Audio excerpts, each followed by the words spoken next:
Hey friends, welcome back into this new video tutorial with OSP Pro. If this is your first video guys and it's your first time to watch my video, I request you and encourage you guys to go to my YouTube channel called OSP Pro.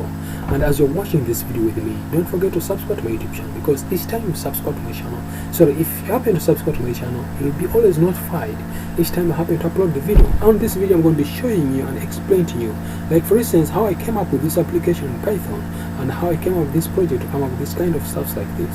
Like, you know, this project here, try to click that, it tends to give and print for us this Word document, and this is actually a Python script kind of application to generate up this stuff. So I'm just going to explain to you this whole stuff like that in our Python script. So you guys who have not yet happened to watch my video, please I encourage you to watch this video, because I'm using one as a PyPDF. I'm using PyPDF, or what you guys can call FPDF. Now in this video I'm explaining to you guys how to position up your element in Python script. Now I already have my sample file and I don't want to first edit for now. Here I happen to use the measurement and I said it's going to be one as a portrait kind of stuff. Or I can just leave it like that for now. I can actually just remove all these properties off, because not very important. Or I may leave it for now because we may tend to use it in the next video. But I'm just going to add up here one as PDF equals to one as FPDF, and I'm not going to give any kind of a class there, whatever. And then my point here is this alignment, like align center, align left, align blah blah. You get?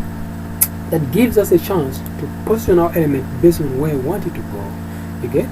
Yes, yes. So that's it. So if you try to say maybe I want it to be in the center, make sure it's capital C. And if you try to check right now before, our element is on the right line, because I said move to left, right. And if I happen to compile this project again and try to run it now, this PDF of us, the element should be positioned in the middle. You get? And the same thing applies to you guys who happen to use this thing, or like maybe on left kind of. If you try to run the same project and try to run it, it will give you the same property and ability, and which is going to push the element to the right, to the left. So guys, if you find this video interesting, please don't forget to subscribe to my YouTube channel. Don't forget, on the next video I'm going to be showing you guys how to add coloring and the fonts, coloring and two other fonts into our Python script. Remember, last time we failed to pick this font because it is not installed inside my Python shell. So I will show you guys more of the things in the next video. So don't forget to subscribe to YouTube channel. Like this video, I was explaining to you guys how to position up your text element in Python. So guys, thanks for watching this video. Find it interesting, don't forget to subscribe. Thank you guys, love you.